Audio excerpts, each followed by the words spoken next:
ఆలు పోహా ఇది చాలా ఈజీగా చేసుకోవచ్చండి. మీరు బ్రేక్ఫాస్ట్ లో దీన్ని తినేసేయచ్చు. అలాగే ఈవినింగ్ స్నాక్ కూడా తీసుకోవచ్చండి. ఎందుకంటే చాలా చిటికెల్లో అయిపోతుంది కదా.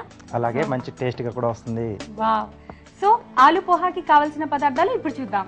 ఆలు పోహాకి కావలసిన పదార్థాలు: అటుకులు 2 కప్పులు, ఉడికించిన బంగాళాదుంప 1, తరిగిన పచ్చిమిర్చి 4, తరిగిన ఉల్లిపాయ 1, తరిగిన అల్లం 1 టీ స్పూన్, పసుపు చిటికెడు, ఎండుమిరపకాయలు 2, నిమ్మరసం 1 టీ స్పూన్, కరివేపాకు 2 రెమ్మలు, నూనె 2 టేబుల్ స్పూన్లు, ఉప్పు తగినంత, కొత్తిమీర కొద్దిగా. కావలసిన పదార్థాలన్నీ చూసాం కదా. ఇప్పుడు ఎలా తయారు చేయాలో చూద్దాం. ఓకే రాజు గారు, రెడీయా? రెడీ అండి. ముందుగా ఎండుమిరపకాయలతో పోపులా పెట్టేసుకుంటాం.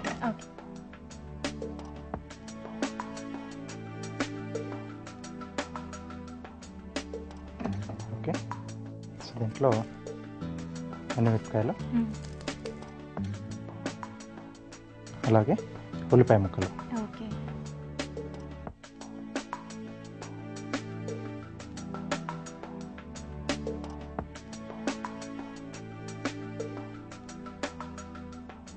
ఓకేనా. దీంట్లోనే పచ్చిమిరపకాయలు సన్నగా తరిగి పెట్టుకున్నాం. ఓకే, ఇది కొద్దిగా వేగాలి మనకి. మరి ఇవి వేగుతూ ఉంటాయి, ఈలోగా మేము చిట్కా ఫినిష్ చేసేస్తాం. ఓకే అండి. ఓకే అండి, ఇప్పుడు ఒక చిట్కా చూసేద్దాం. బొళ్ళు నొప్పులు లేదా నడుము నొప్పితో బాధపడే వారికి ఈ చిట్కా. రోజు పొద్దున్నే గోరువెచ్చని నీటితో స్నానం చేస్తూ ఉంటాం కదా, ఆ నీటిలో యూకలిప్టస్ లీవ్స్ కానీ లేదా ఆయిల్ కానీ వేసి స్నానం చేస్తే నొప్పుల నుంచి కొద్దిగా ఉపశమనం కలుగుతుంది. చిట్కా చూసాం కదా, మరి ఆలు పోహా ఎలా తయారు చేయాలో కంటిన్యూ చేద్దాం. ఓకే అండి, సో దీంట్లో సన్నగా తరిగిన అల్లం ముక్కలు. ఓకే, ఓన్లీ అల్లం ముక్కలు. అవునండి. సో కరివేపాకు. తాలింపు కూడా అన్ని అవసరం లేదన్నమాట దీనికి. మొత్తం అవసరం లేదు. దీంట్లోనే కొద్దిగా పసుపు, అలాగే రుచికి సరిపడా ఉప్పు, బంగాళదుంప ముక్కలు.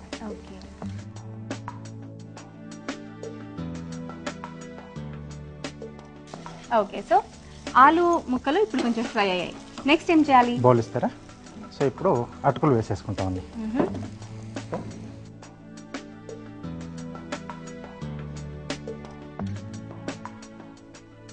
నీళ్ళలో అటుకులు వేసేసి కొద్దిగా నానగానే తీసేసి నీళ్ళు పిండేసి. అటుకులో వెరైటీస్ ఉంటాయి కదండి, కొంచెం ఇందులో ఏ వెరైటీ యూజ్ చేయాలి? ఇది మనం పలుచగా ఉన్నది యూజ్ చేస్తున్నామండి. ఓకే,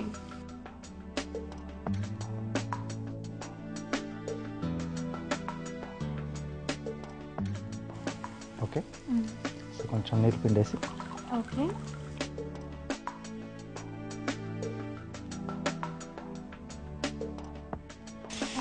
సో ఎక్కువ నానబెట్టకుండా తొందరగా తీసేయచ్చు అన్నమాట. అవునండి, అంటే ఎక్కువ నానబెట్టేసి మనకి పేస్ట్ లా అయిపోతుంది కదా. చూడండి, సరిపోయింది. సరిపోతుంది.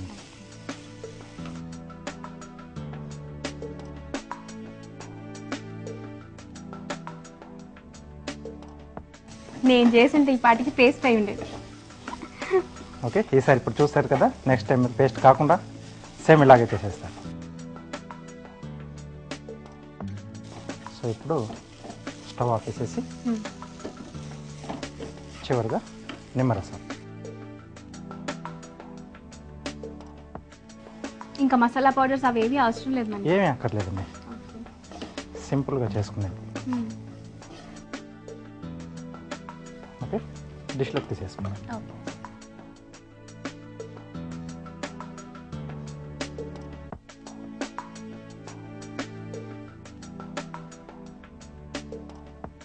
ఓకే, చివరిగా కొత్తిమీర.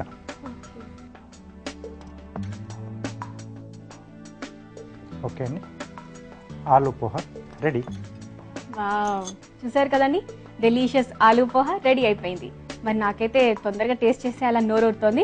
మరి టేస్ట్ చేయబోయే ముందు చూసేద్దాం ఇది ఎలా తయారు చేయాలో మరొకసారి.